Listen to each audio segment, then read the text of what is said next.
بسم اللہ الرحمن الرحیم۔ بسم اللہ الرحمن الرحیم۔ الحمد للہ رب العالمین، والصلاة والسلام علی اشرف الانبیاء والمرسلین،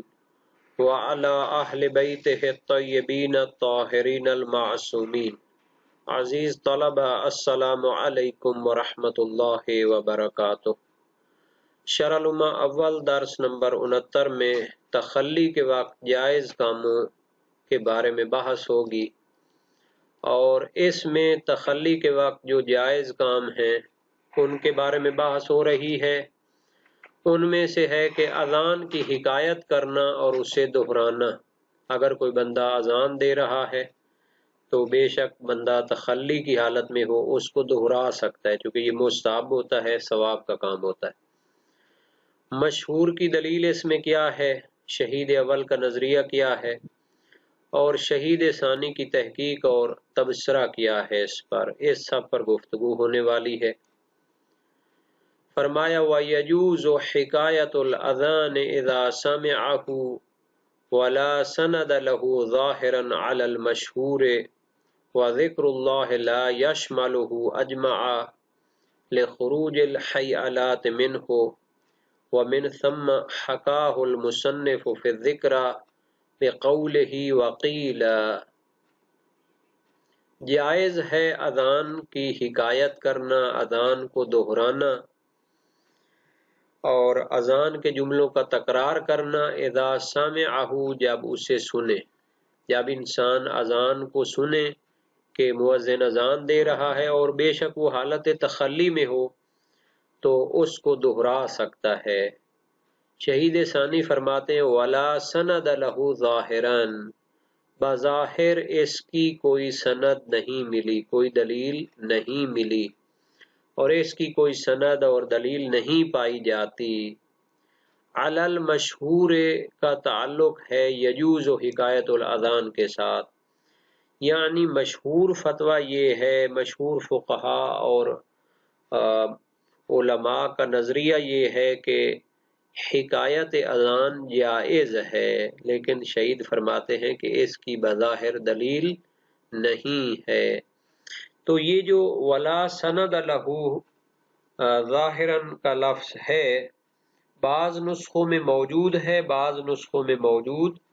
نہیں ہے۔ جن میں یہ موجود ہے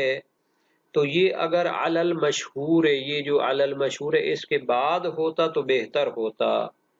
کیونکہ یہ حکایت اذان کے لیے علی المشہور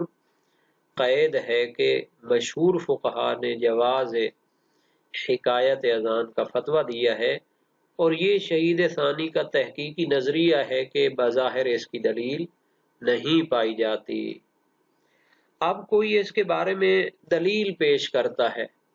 کہ تخلی کے وقت ذکر خدا کرنا جائز ہوتا ہے، تو اذان بھی تو اللہ کا ذکر ہے، اللہ کی طرف بلاوا ہے، اور یہ بڑا ثواب کا کام ہے، تو اس وجہ سے اس کو بھی جائز ہونا چاہیے۔ تو شہید ثانی فرماتے ہیں یہ جو دلیل ہے کہ ذکر اللہ کے تحت حکایت اذان جائز ہو، لا یشملہ اجمع، ذکر اللہ والی دلیل پوری اذان کو شامل نہیں ہے، اس میں اللہ اکبر، تکبیر، شہادتین، اشہد ان لا الہ الا اللہ، اشہد ان محمد رسول اللہ صلی اللہ علیہ وسلم، اور یہ جو شہادت ولایت ہوتی ہے، یہ چیزیں تو شامل ہیں ذکر اللہ میں، لیکن ساری اذان اجمع یعنی کامل اذان کو یہ دلیل شامل نہیں ہوتی۔ لخروج الحیعلات منہ، چونکہ جو حی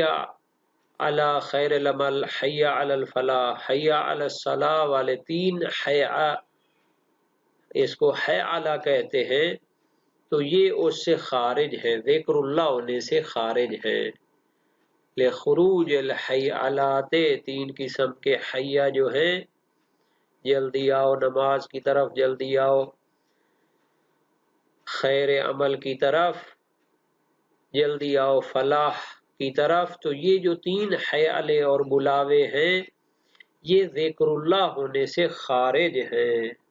تو جب یہ اس سے خارج ہیں تو پھر یہ دلیل پوری اذان کی حکایت کو حالت تخلی میں جائز قرار نہیں دے سکتی۔ وَمِنْ ثَمَّ اسی وجہ سے حکاہ المصنف فی الذکر، ذکر شیعہ میں مصنف یعنی شہید اول نے اس نظریے کو نقل کیا ہے بقولہ، اس الفاظ کے ساتھ، وقیل یجوز حکایت الاذان، یعنی وہاں پر فرماتے ہیں کہ ایک قول ہے، قیل کہا گیا ہے کہ جائز ہے کہ اذان کی حکایت کر سکتا ہے تخلی کی حالت میں۔ تو یہ جو قیل کے ذریعے کسی چیز کو نقل کرنا ہوتا ہے یہ اس کی تمریز کی علامت ہوتی ہے اور اس سے سمجھا جاتا ہے کہ اس کی دلیل پختہ مؤلف کو یا مصنف کو نہیں ملی۔ تو مصنف یعنی شہید اول نے اپنی کتاب ذکرہ میں جو اس نظریے کو قیلہ کہہ کر اور ایک قول ہے کہہ کر نقل کیا ہے تو یہ اس کے غیر معتبر ہونے کی طرف اشارہ کرنا چاہتے ہیں اور اس کی دلیل نہ ملنے کی طرف اشارہ کرنا چاہتے ہیں۔ تو اس کے لیے دیکھتے ہیں جناب علی، یہ جو شہید ثانی نے فرمایا ہے اور جو کچھ انہوں نے تحقیقات پیش کی ہیں اس کا جو ہے نا جی کس حد تک یہ درست ہے۔ صحیح محمد ابن مسلم امام باقر علیہ السلام سے منقول ہے، فرمایا یا محمد ابن مسلم لا تدعن ذکر اللہ علی کل حال، کسی حال میں ذکر خدا کو نہ چھوڑو۔ وَلَوْ سَمِعْتَ الْمُنَادِي يُنَادِي بِالْأَذَانِ وَأَنْتَ عَلَى الْخَلَاءِ فَاذْكُرِ اللَّهَ عَزَّ وَجَلَّ، اگر تم اذان کو سنو کہ منادی اذان دے رہا ہے جبکہ تم حالت خلا میں ہو، بیت الخلا میں ہو، تخلی کی حالت میں ہو، تو بھی ذکر خدا کرو۔ وَقُلْ كَمَا يَقُولُ، اور ایسے کہو جیسے وہ پڑھ رہا ہو، جیسے وہ اذان دے رہا ہو آپ بھی اس کو دہراؤ۔ یہ روایت صحیح السند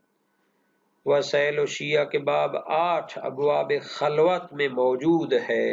اسی طرح خبر سلیمان بن مقبل مدینی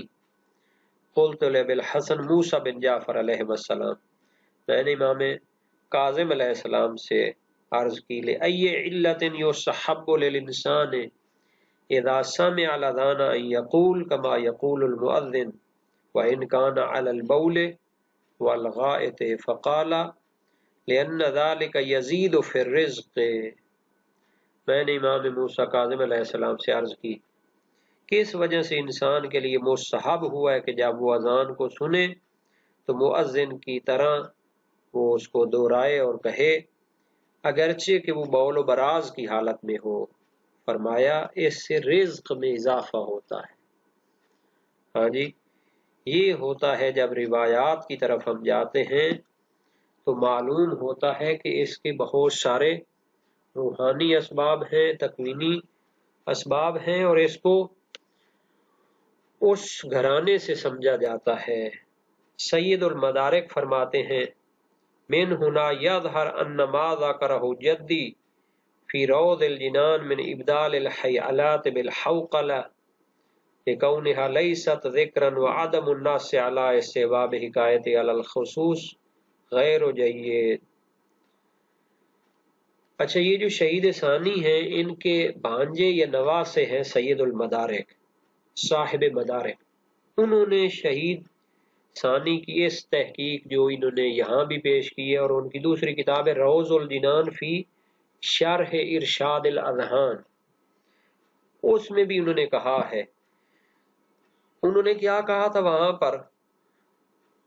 کہا تھا کہ یہ جو حی علی خیر العمل، حی علی الفلاح، حی علی الصلاح وغیرہ ہوتے ہیں ان کو حوقلہ سے بدل دے، لا حول ولا قوت الا باللہ ہے، اس کو پڑھے اس کی جگہ، کیونکہ حی علی تو ذکر نہیں ہوتے، اور نص بھی نہیں ہے حکایت اذان پر بالخصوص کوئی روایت موجود ہو کہ آپ پوری اذان کو دہرا سکتے ہیں۔ تو اب سید المدارک فرماتے ہیں اس سے ظاہر ہوا، پہلے انہوں نے وہ روایات نقل کی ہیں، اس کے بعد فرماتے ہیں اس سے ظاہر ہوا کہ میرے نانا نے جو فرمایا تھا کہ حی علی کو حوقلہ سے بدل دیں اور نص بھی اس کے لیے نہیں ہے اذان کے دہرانے کی، تو یہ غیر ہو جائیے، یہ بات اچھی بات نہیں ہے۔ دراصل یہ جو شہید ثانی ہیں انہوں نے شرائع الاسلام کی شرح لکھی ہے، جو کہ ابھی 16 جلدوں میں چھپی ہوئی ہے مدارک الاحکام کے نام سے، نہ مدارک نہیں ہے، وہ مسالک الافہام فی شرح شرائع الاسلام کے نام سے ہے۔ اور انہوں نے دیکھیں یہ جو شرح الامہ لکھی ہے، اس میں بھی زیادہ بحثیں انہوں نے معاملات کی ہے۔ پہلی جلد کا آدھا حصہ وہ تمام عبادات کے بارے میں ہے، آگے آدھی جلد بھی، اور دوسری پوری جلد بھی وہ معاملات اور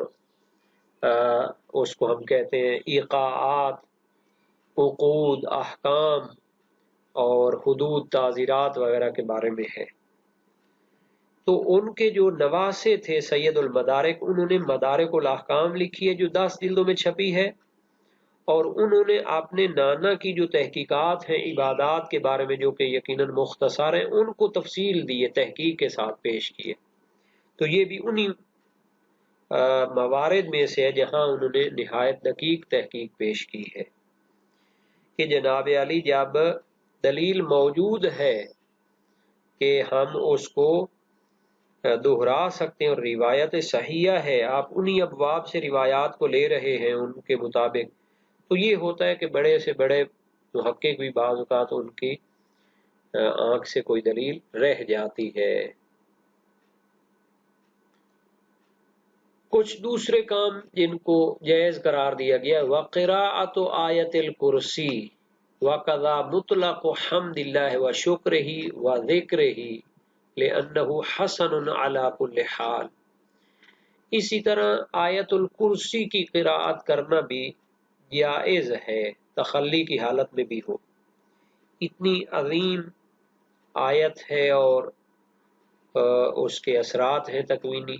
ذکر اللہ میں سے ہے، تو فرمایا یہ بھی جائز ہوتا ہے۔ قضا مطلق حمد اللہ، اسی طرح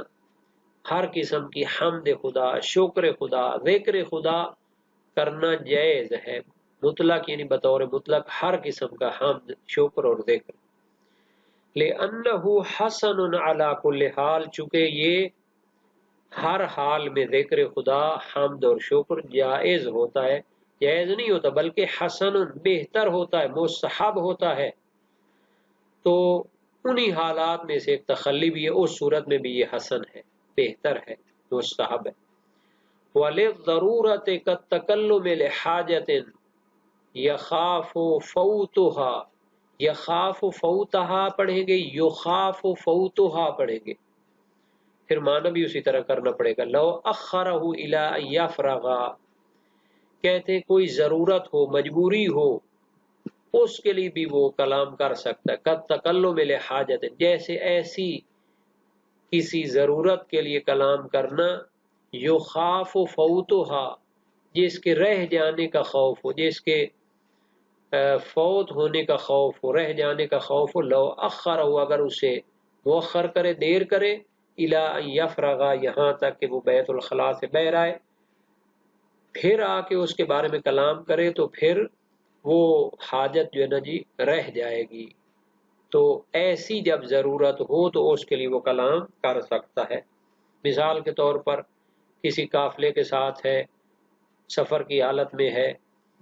اب جو ہے وہ بیت الخلاء جاتا ہے، ادھر سے لوگ چلنا شروع ہوتے ہیں تو ان کو آواز دے سکتا ہے کہ تھوڑا ٹھہرے، میں ادھر ہوں۔ تو اس طرح اور بھی نہیں، اگر وہ نہیں بولا اور نہیں متوجہ کیا تو پھر ادھر ہی رہ جائے گا اور گاڑی چلی جائے گی۔ تو آیت الکرسی کے حوالے سے کچھ روایات ہیں، ان کو دیکھتے ہیں۔ عمر بن یزید کوفی کی روایت ہے، امام صادق علیہ السلام سے سوال کیا عن التسبیح فی المخرج و قراءۃ القرآن، کہ بیت الخلاء کے اندر تسبیح کرنے کا کیا حکم ہے اور قراءت قرآن کرنے کا؟ قال لم یرخص فی الکنیف اکثر من آیت الکرسی و بحمد اللہ و آیت الحمد للہ و آیا الحمد للہ رب العالمین، فرمایا کہ بیت الخلاء میں اجازت نہیں ہے آیت الکرسی سے زیادہ اور حمد خدا سے زیادہ اور آیت الحمد للہ رب العالمین سے زیادہ کچھ پڑھے وہاں پر۔ اور آیت الکرسی سے مراد وہ آیت ہے جو لفظ کرسی پر مشتمل ہے، وَهُوَ الْعَلِيُّ الْعَظِيمُ تک، اور یہ رسم قرآنی میں موجود ہے، اور مجمع البیان میں ہے کہ یہ 50 کلمات ہیں، وہ بھی اسی پر منطبق ہوتا ہے، جبکہ ابن حمزہ نے وسیلہ میں کہا ہے کہ وہ اسے نہ پڑھے مگر دل میں پڑھے، لأنه یفوت شرف و فضیلتها، اور صاحب جواہر فرماتے ہیں لم نقف له علی مستند، ہمیں اس کی دلیل نہیں ملی۔ روایت الحلبی میں قراءت مطلقاً قراءت جائز ہے حالت تخلی میں، اور وہ روایت امام صادق علیہ السلام سے سألته اتقرأ النفساء والحائض والجنوب والرجل یتغوط، تو یہ سارے لوگ جو حیضہ عورت ہے، نفاس والی، جنوب والا شخص، اور وہ شخص جو بول و براز کی حالت میں ہے، سألت اتقرأ القرآن، کیا یہ قرآن کی قرات کریں؟ قال یقرؤون ما شاء، جتنا چاہیں وہ قرآن کی قرات کریں، لیکن اس کے مضمون پر کسی نے فتویٰ نہیں دیا۔ تو اس سے مراد یہ ہے کہ اصل جواز کو بیان کرنا ہے لیکن کراہت ختم نہیں ہوگی۔ تو جناب علی یہ تھا آیت الکرسی اور قراءت قرآن کے حوالے سے۔ باقی شکر خدا، حمد خدا، تو وہ بھی عمر بن یزید کی کوفی کی جو روایت ہے اس میں موجود ہے، اور ذکر خدا کے لیے خبر حلبی ہے لا بأس بذکر اللہ وانت تبول فإن ذکر اللہ حسن علی کل حال فلا تسأم من ذکر اللہ، کہ ذکر خدا میں حرج نہیں ہے بول و براز کی حالت میں، ذکر خدا تو ہر حالت میں اچھا ہوتا ہے، پس ذکر خدا سے انسان کو بور نہیں ہونا چاہیے، تھکاوٹ کا احساس نہیں کرنا چاہیے، خستہ نہیں ہونا چاہیے، تھکنا نہیں چاہیے، اور جب ضرورت ہو، کوئی مجبوری ہو تو پھر بھی کلام کر سکتا ہے، چونکہ ضرر اور حرج جو ہے نا وہ منفی ہے، قرآن میں اور حدیث میں اس کی نفی کی گئی ہے کہ کسی پر ضرر اور حرج نہیں آنا چاہیے، مشقت نہیں آنی چاہیے۔